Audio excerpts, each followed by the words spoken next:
Good morning everyone. आज हम BS secondary के अंतर्गत आज का हमारा टॉपिक है भूगोल प्रयोगशाला की बनावट। इससे पहले हम भूगोल प्रयोगशाला की स्थिति पढ़ चुके थे कि उसकी स्थिति कैसी होनी चाहिए, यानी वह किस तरह से बननी चाहिए। उसके बाद हमारा जो नेक्स्ट टॉपिक है बनावट। सबसे पहले हम इसके अंतर्गत देखेंगे कि जब भूगोल की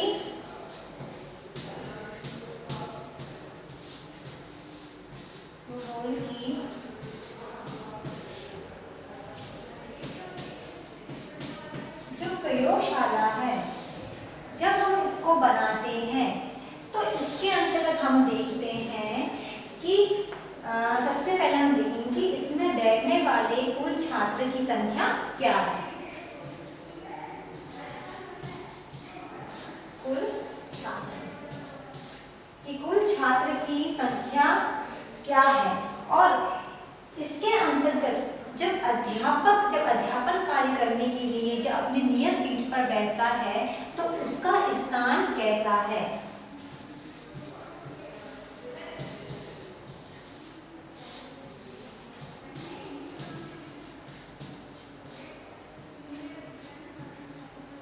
और साथ ही साथ जो इसके साथ में काम आने वाले जो उपकरण हैं उसको भी इसके अंतर्गत हम देखते हैं कि जब भूगोल की प्रयोगशाला की जब बनावट हम जब बनाएंगे, सबसे पहले हम देखेंगे कि कक्षा में छात्र कितने बैठ रहे हैं, 30 बैठ रहे या 20 बैठ रहे। सबसे पहले हम उसकी संख्या ज्ञात करेंगे, उसके बाद ही हम तय करेंगे कि हमें कक्षा का आकार किस प्रकार बनाना चाहिए ताकि सारे स्टूडेंट उस क्लास में आ जाए। उसके बाद देखेंगे कि जब जो अध्यापक अध्यापन कार्य करवा रहा है उसके लिए उसे कितने स्थान की आवश्यकता है, तो उसको भी इसके अंतर्गत हम रखते हैं।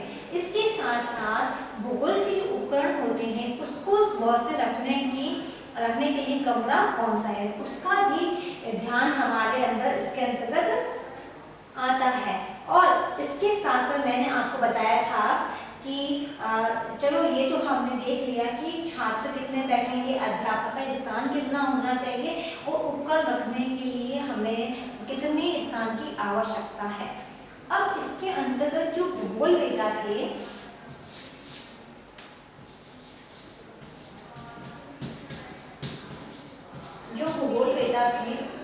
उनके अंतर्गत क्या थे, मतभेद था। कोई कहता था कि भूगोल की प्रयोगशाला की बनावट ऐसे करो, दूसरा भूगोलवेत्ता कहता कि इस प्रकार बनाओ। तो सभी भूगोलवेत्ता थे जो उनके सबके अपने अपने मत थे भूगोल की प्रयोगशाला की बनावट को लेके, क्योंकि इसके अंतर्गत कोई भी भूगोलवेत्ता जो थे वह एक मत नहीं थे। इसके अंतर्गत 3 विचारधारा थी जिनको 3 भागों में बांटा गया। अब उस विचारधारा को हम देखते हैं।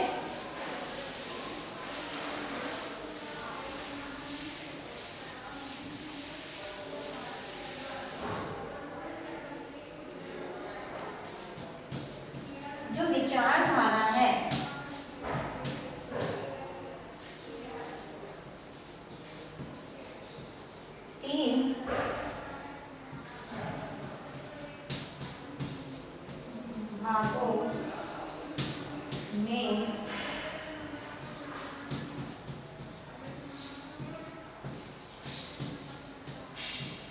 बांटा गया।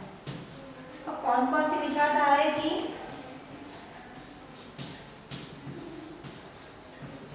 आदर्शवादी,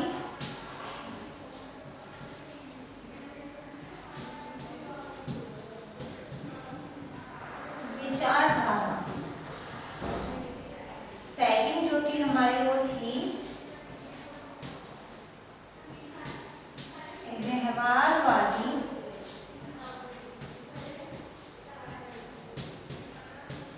विचारधारा। जो लास्ट है वो थी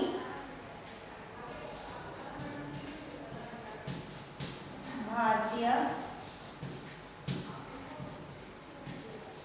विचारधारा। भूगोल के अंतर्गत ये 3 विचारधाराएं थी जिसके अंतर्गत बताया गया बनावट कैसे होनी चाहिए। इसके अंतर्गत जो भूगोलवेत्ता थे उन्होंने अपने अलग अलग मत रखे कि भूगोल की बनावट कैसी होनी चाहिए। इसके अंतर्गत सर्वप्रथम हम पढ़ते हैं कि जो आदर्शवादी विचारधारा थी वह क्या थी। तो इसके अंतर्गत हम देखेंगे जो आदर्शवादी के जो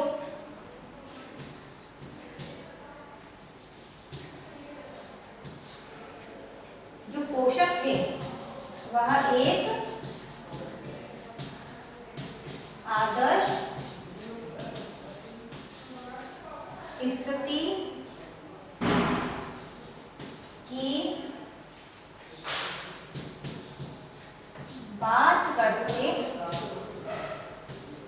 हैं।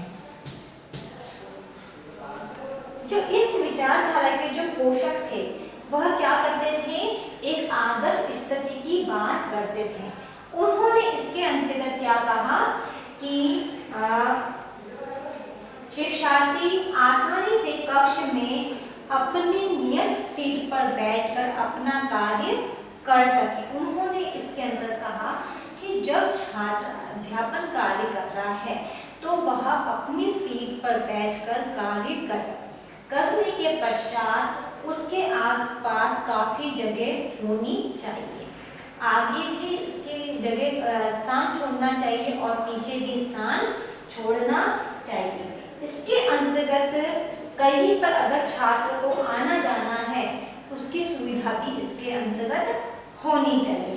अब इन्होंने बताया है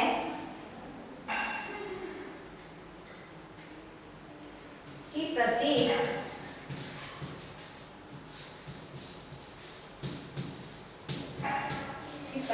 शिक्षार्थी के लिए 6x क्षेत्र की आवश्यकता होती है।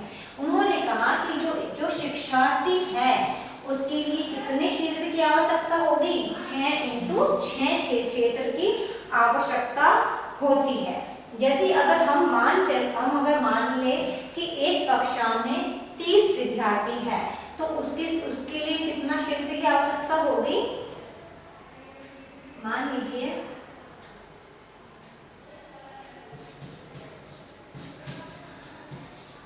एक कक्ष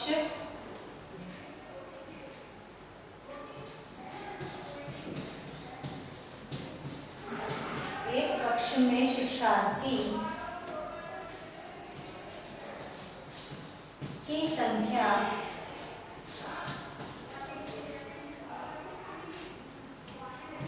30 मीटर मान लें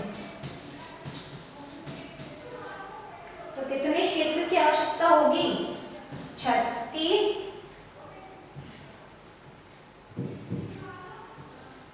इंटू 30 कितना हो जाएगा, 1080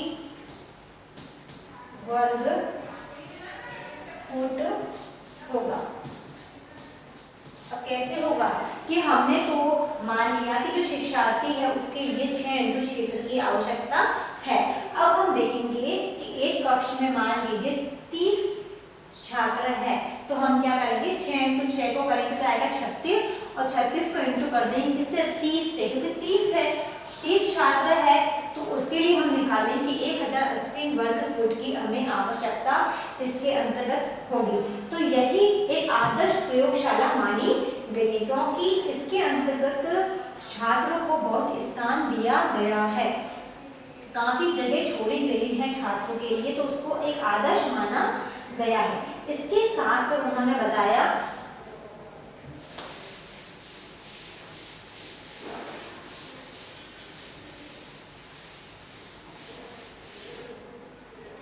अब आदर्शवादी के अंतर्गत क्या बताया गया है कि एक मॉडल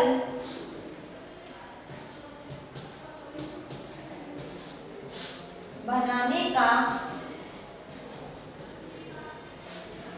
कमरा भी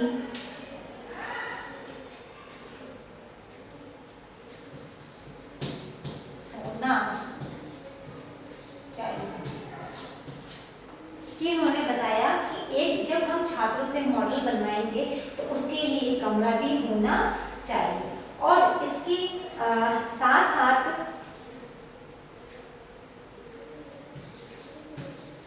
कमरे में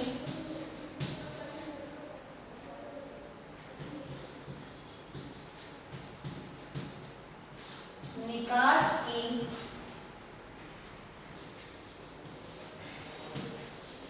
व्यवस्था भी होनी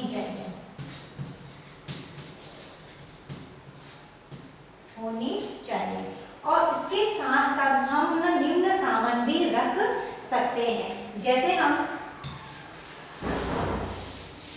सबसे पहले देखेंगे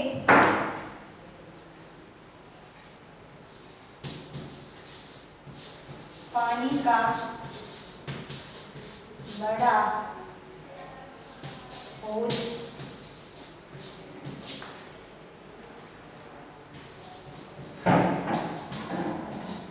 लकड़ी के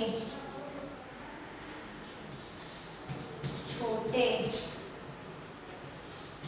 तख्ते जो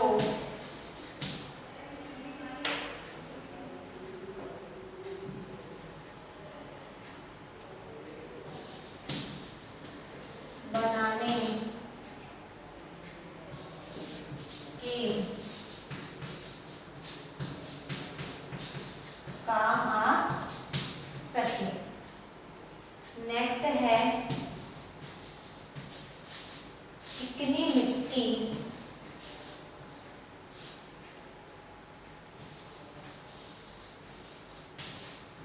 रखने का संदूक,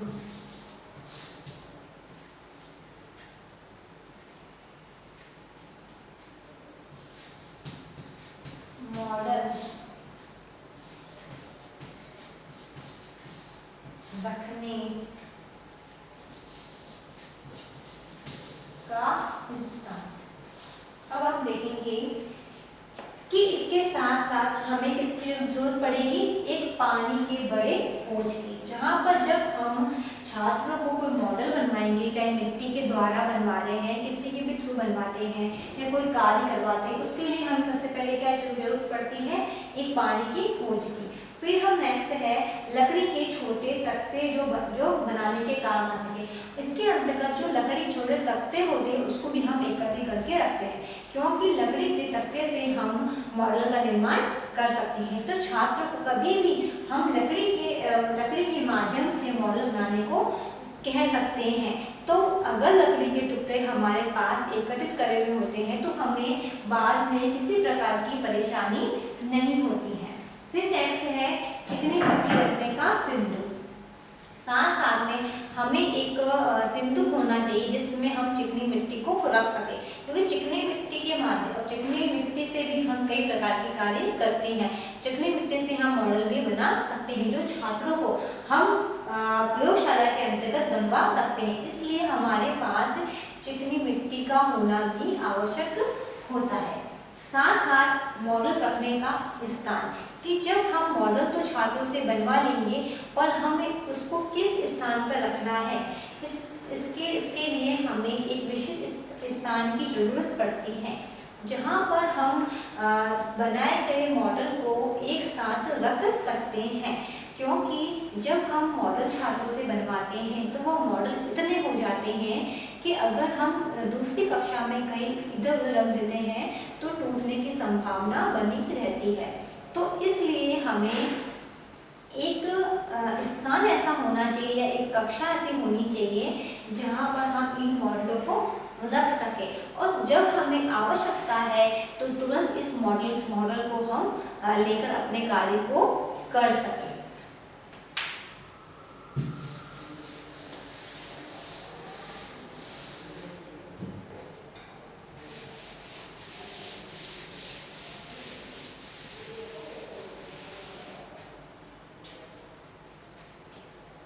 नेक्स्ट है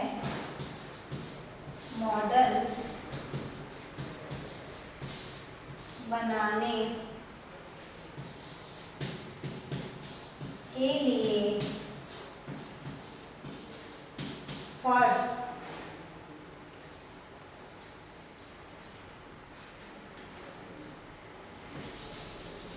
किया हुआ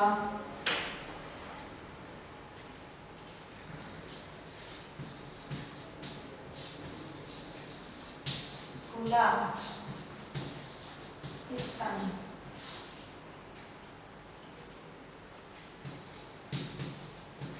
बाल्टी या अन्य सामान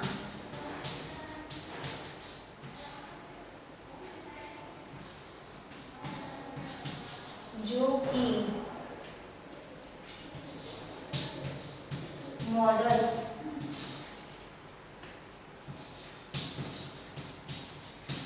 बनाने के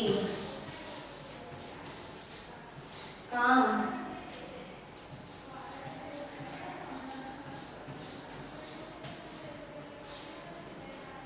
इसके साथ साथ मॉडल बनाने के लिए फर्श किया हुआ खुला स्थान। हमें इसके अंतर्गत जब हम छात्रों से मॉडल बनवाते हैं तो हमें एक खुले फर्श की आवश्यकता पड़ती है, क्योंकि कक्षा इतनी बड़ी नहीं होती है, प्रयोगशाला इतनी बड़ी नहीं होती है जहां पर हम छात्रों को एक साथ बिठाकर मॉडल बनाने का कार्य दे सके।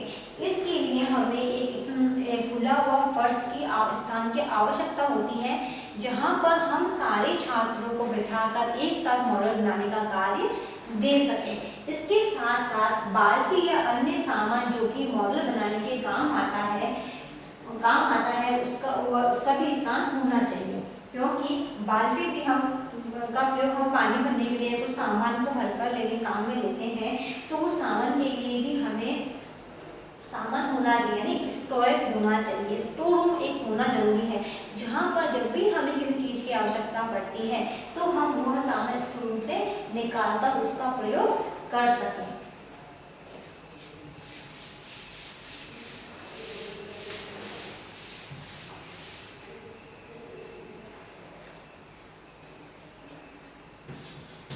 साथ साथ एक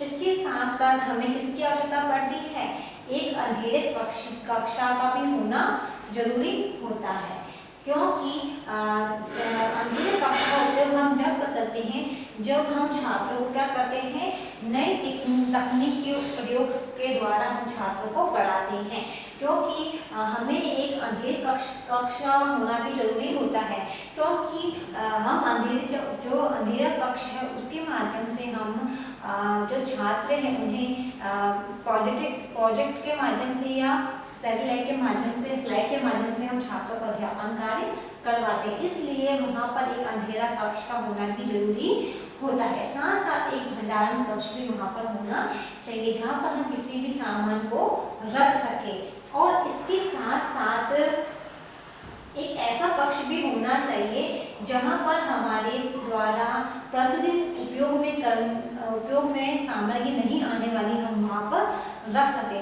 कुछ सामग्री ऐसी होती है जिसका उपयोग हम प्रत्येक मतलब जगह नहीं करते हैं, वह कभी कभी ही हमारे यूज में आती है, तो जो कभी कभार जो चीजें हमारे यूज में आ रही है उसे हम अलग कक्ष में रख सके, जिससे जब हमें उसका काम पड़े तो हम उसे तुरंत वहाँ से ले सके। इसलिए एक वहाँ पर ऐसा भंडारण कक्ष की आवश्यकता होती है।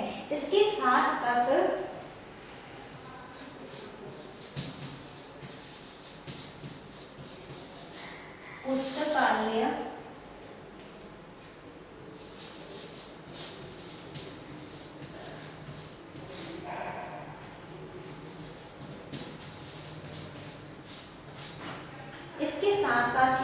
पुस्तकालय भी ढूंढना चाहिए, जहाँ पर छात्र को अपने आवश्यकता अनुसार वो पुस्तक ले सके। पुस्तक लेने के बाद वो अपना अध्यापन कार्य कर सके। तो ये था हमारा आदर्शवादी विचारधारा।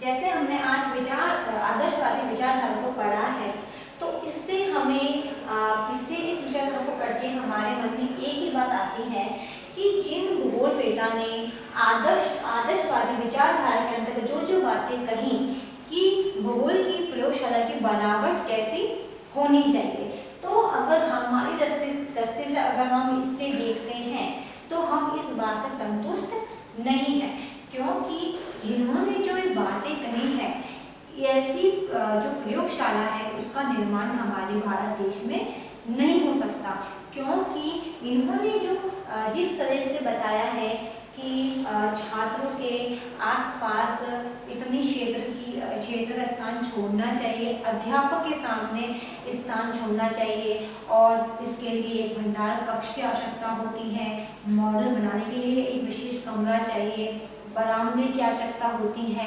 पुस्तकालय की आवश्यकता होती है।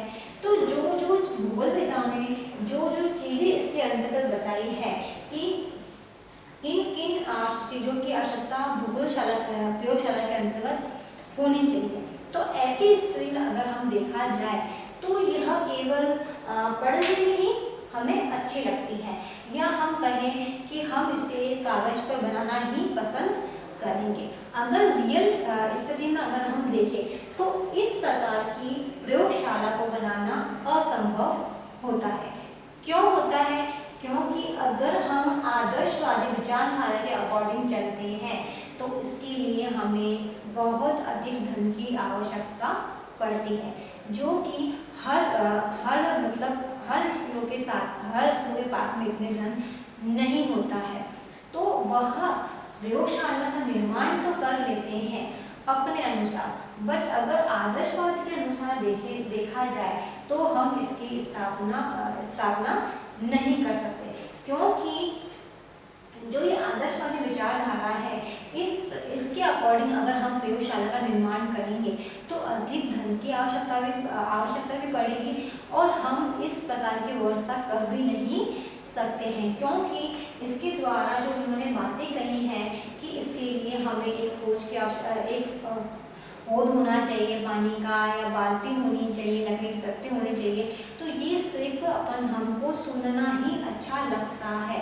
तो केवल अगर हम इस आदर्शवादी विचारधारा को सुने तो यह केवल सुनने में ही अच्छी लगती है। अगर इसको हम भारत देश में ऐसी प्रयोगशाला को हम बना नहीं सकते हैं, क्योंकि इसके अंतर्गत जब हम इस प्रयोगशाला का निर्माण करेंगे तो इसके लिए स्थान की आवश्यकता भी अधिक पड़ती है, क्योंकि इन्होंने इसके अंतर्गत बताया है कि कम से कम शिक्षार्थी को 6 क्षेत्र की आवश्यकता पड़ती है। तो उनके अनुसार उन्होंने बताया है कि 6 क्षेत्र एक शिक्षार्थी के आसपास होना चाहिए, जो कि असंभव होता है, क्योंकि भूगोल प्रयोगशाला के अंतर्गत छात्र इतने ज़्यादा होते हैं कि उन्हें हम इतना दूर नहीं बिठा सकते। तो ये था हमारा आदर्शवादी विचारधारा, जो कि ये पॉइंट आज हमारा कंप्लीट होता है। अब जो नेक्स्ट है व्यवहारवादी विचारधारा और भारतीय विचारधारा, हम नेक्स्ट वीडियो में पढ़ेंगे। अब इससे संबंधित आज का आपका गृह कार्य है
कीजिए। ये आपका होमवर्क है जो आपको आपकी नोटबुक में उतारना है। अंत में एक विशेष बात, आप कहीं घर से बाहर जाते हैं तो मुंह पे मास्क लगाइए, हाथों को सैनिटाइजर करिए।